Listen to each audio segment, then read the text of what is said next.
All right, so about 2 months ago, at the beginning of the expansion, I decided to make a tier list talking about the DPS that we were going to see for Mythic Plus in Season 3.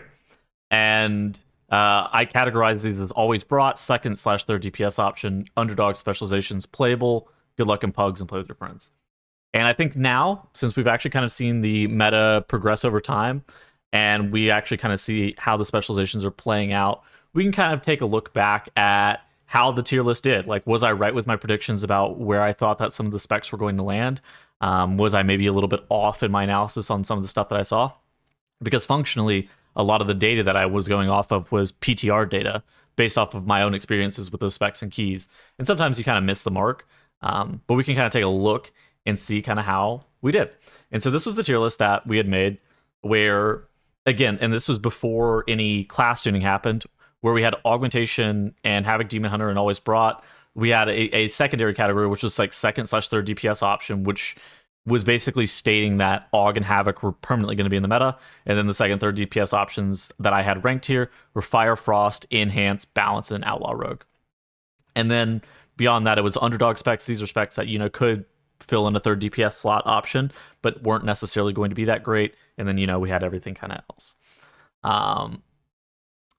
Overall, I think that there were a couple of specs that I kind of missed out on. I think that Assassination, and when I said this in the tier list as well, Assassination ended up being a little bit better than anticipated. I probably would have put that in underdog if I had the option. I probably would have moved Marksmanship down to playable, and I probably would have moved Beast Mastery up to second/third DPS option. Now, this is before Beast Mastery Hunter got nerfed. Because at the very beginning of the patch, Beast Mastery Hunter was quite good. But in general, I felt pretty okay about where I had everything else ranked. There was a couple of things that moved, up and down one slot, but that's not necessarily something that you're like overly mad about. Now, we can kind of take a moment and rank the specs today, and we can kind of take a look at some of the data that we've seen on subcreation. Subcreation is based on popularity, which isn't always necessarily like the best metric, and we can also kind of look at how DPS are doing, and this is going to be we're going to typically be looking at 25s and up for representation from Raider.io as well, which again, not always that great, but definitely something that's nice. So, all right, we'll start at the very bottom. Shadow Priest got a massive Psychic Link buff. You see it played occasionally. There are a couple of people on NA that I know are playing Shadow Priest. Natalea is one of them. Yeezus is another one that I know are playing Shadow Priest. With the Psychic Link buffs, I would probably move this up. So it got a buff from 15% to 20%. I would probably move this up from Play With Your Friends to playable. I don't think it's necessarily like a great specialization. It does bring some nice stuff to the group. Fortitude being the primary source of value that Shadow Priest brings. 5% health is pretty good. I would say that Destro, after massive, Immolate, Rain of Fire buffs, also probably goes in playable. Arms probably stays down in Good Luck and Pugs. I think that you're going to be better off just playing Fury generally. Let's move some stuff down, I think. AF needs to go down because I think AF is just on a total level worse than Destro. I don't think we're seeing much survival, if any survival. I would probably put survival in Good Luck and Pugs, not necessarily because survival is horrible or anything, but more like you're going to struggle to actually get invited to groups if you're playing Serve. I think if you're looking in Pugs, more often than not, they're probably going to be expecting you to play Beast Mastery Hunter. Ellie. I see there's like a guy on NA, his name is Bond. He does like pretty decent keys on Ellie. I think in general, though, you're going to be struggling a lot unless you have like a coordinated group that's going to be playing around you. So do any of these specs need to be moved up higher? I've actually seen a lot of decent stuff from Windwalker Monks lately. I think that that's a spec that could definitely vie for a third DPS option.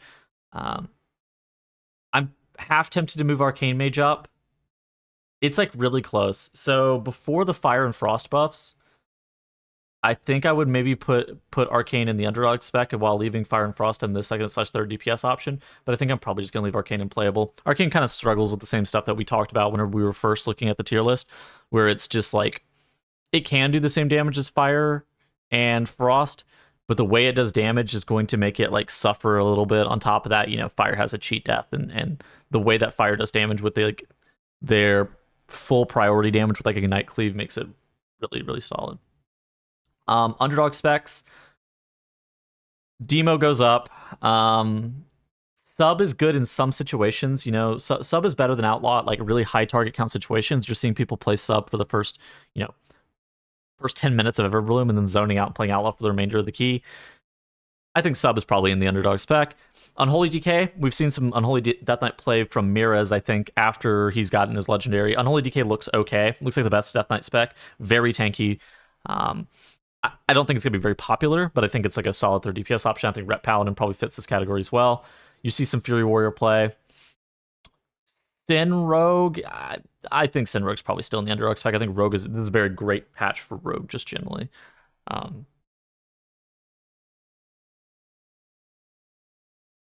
right, let's talk about second/third DPS option. And we're starting to get into a point where it's like, do we need to relabel this tier list? I'll consider this in a second. So I think BM goes down into the underdog. I think the nerfs to BM, and this is kind of what I expected whenever I put BM in underdog to begin with on the patch. I kind of thought that Beast Mastery was going to be in a situation where their damage was good, which it was, but their utility is going to hold them back. Now, the survivability is not bad. Their health pool is like, they have like 1 million HP. But you're functionally not doing anything with a BM Hunter in your group. They have the worst stun with Binding Shot. They have the worst knockback with High Explosive Trap. Like, their utility is really, really bad. And so they're hard to play with. And I think that they're just generally better options, especially if BM is not like topping the meters. Now, BM's damage is again not bad, but it's just like not stellar or anything. So I think the underdog spec, which is like a solid third DPS option, fits pretty well for what we're seeing with Beastmaster right now. So this Curse of Tongues is very valuable. Outlaw Rogue, I swear to God, Outlaw Rogue has the highest differential between like the best players and then like average players. If you get like a great player on Outlaw Rogue, it's like hundreds of thousands of DPS differential. Like that spec can do a lot of work. You're seeing, I think JPC and then like Chinese rogues are the people who are playing it the most. And they make it look really, really solid. So I think for second/third DPS option it's pretty good. Balanced Druid, some groups and some people have been saying that Balanced Druid is, they believe, the best DPS for this patch. A lot of it comes down to the fact that they do like insane sustained AoE, plus they bring Mark of the Wild. Okay, so let's actually start moving shit. I'm moving Havoc down. I don't think that balance necessarily needs to be moved up with the Aug Evoker with Always Brought. So I think that this category. Okay, so this is the Aug tier. Is kind of where I'm going to land with this. This is going to be the Aug tier, and then this is going to be second/third DPS option. And these are basically going to be the DPS that kind of fill out your comp. And so I think that Balanced Druid probably fits in well with that, where you need a well-rounded comp to make Balanced Druid work. You want something like a Mage, Moonkin, Aug Evoker, Vengeance Demon Hunter. That is like Disc Priest is like Balanced Druid's like best composition to run with. And whenever it's in that comp, it excels incredibly well. It does a lot of damage. And so I think that some people think it's the best DPS. I don't think it creates enough separation with some of the other specializations that we see here. Enhancement Shaman, best funnel in the game. Very underplayed. Like if you go and look at sub creation, stuff like that, Enhancement Shaman, not popular. Very good, even still though. Like it is not a popular specialization, even at the 25 and up range. 0.7% of runs contain Enhancement Shaman. However, if you play with a good Enhancement Shaman, they do the most damage to the targets that matter the most. So say if you put like Dorky started messing around with like scripts on his details, removing like shitter mobs that didn't matter in keys, and Enhancement Shaman on those like modified damage meters looks insane. And if you gave like plus modifiers on priority targets that really did matter, so say you put like a plus 0.2% damage modifier on bosses and a plus 2% damage modifier on, I don't know, like Ravagers and Sentries and Throne of the Tides is what comes to mind immediately. Enhancement Shaman is just like gonna frag. Like they hit the mobs that matter the most for a lot of damage. They're overall, it's fine, but I think that they're really good second/third DPS option. Great CC as well. Downside is that they're a bit sketch survivability wise, but if they get a Rage Heart, they're kind of chilling. Mages got buffed. people are playing Fire, but the only reason they're not playing Frost is because Fire is so ridiculous right now. Pretty much, I remember. I mean, I actually have Dr. Hart here playing Frost. In general, you're going to see most mages be playing Fire in a lot of the dungeons that you're going to be seeing. But it's not because Frost is bad, it's just because Fire is so good. So let's kind of talk about these. Frost Mage does a little bit more overall damage, but Fire does, like I was saying earlier, the most priority damage. There's also specific fights like a Ridicron that Fire is just gross on. Like, they just do the most damage in fall. So both of these mage specs are quite good. Very sturdy. They bring Arcane Intellect, which is good in some compositions. More broadly speaking, it's very strong raid buff. Mass Barrier is great. Very, very difficult to die on the spec. Havoc Demon Hunter, while it was S tier and it's S tier on subcreation and has the highest popularity in regards to percentage in like high level keys, I don't think it's a situation where Havoc is completely dwarfing everybody else. If you swap to 30 and up, Mage is more popular than Havoc Demon Hunter at 30 and up, where it kind of makes sense. Havoc is incredibly good. Great at doing overall damage. Great at doing damage to everything. They do consistent damage to all targets. They basically do their single target rotation at all times, meaning that they don't really care how many targets you're pulling in. They're doing the exact same amount of... they're doing the exact same rotation, so they're basically doing their full single target rotation. The only difference is like maybe some Chaos Strike damage. Havoc, having received 4 nerfs, 3 nerfs, something like that, to their largely targeted at like Rage Fire and their AoE in general. Fel Barrage, I think, also got hit. Made them a little bit weaker than they were at the beginning of the patch, where they were up there with AUG. With you expect to see this in every single composition. Now Havoc is a bit more balanced and definitely a 2nd/3rd DPS option. They do a lot of great things. First and foremost, very difficult to kill. They can wear Rage Heart easily as well, and they won't die to effectively anything. Darkness is awesome, especially with the changes to where Darkness is now 30% in Mythic Plus. 30% dodge chance in Mythic Plus. Now Darkness is great. Overall, Havoc, it's hard to rank Havoc anything lower than 2nd/3rd DPS option.